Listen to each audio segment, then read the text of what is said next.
Break नंतर पुन्हा एकदा स्वागत। बातमी मुंबईतली अतिशय महत्त्वाची। मुंबईमधील कबूतरखान्यावरती सुप्रीम कोर्टात सुनावणी होतीये। सर्वोच्च न्यायालयाने बॉम्बे हायकोर्टाच्या आदेशांमध्ये हस्तक्षेप करण्यास नकार दिला। सर्वोच्च न्यायालयाने म्हटले की या न्यायालयाचा समांतर हस्तक्षेप योग्य नाही। याचिकाकर्ता हायकोर्टात जाऊन आदेशात दुरुस्ती मागू शकतो।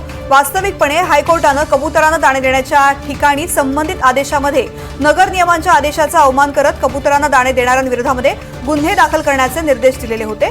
या संदर्भातली माहिती देते माझी सहकारी जुई जाधव। जुई, नेमकं काय म्हटलेलं आहे कोर्टामध्ये?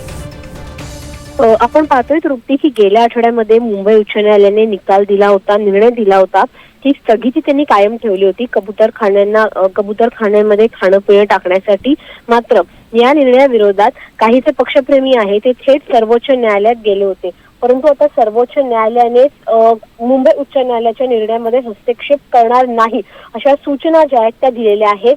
ज्या पद्धतीने मुंबई उच्च न्यायालयाने बंदी टाकली आहे खाणं पिण्यावर कबुतरांसाठी, त्यामुळे काही विचार करूनच हा निर्णय घेतला असेल असं सर्वोच्च न्यायालयाचं म्हणणं आहे।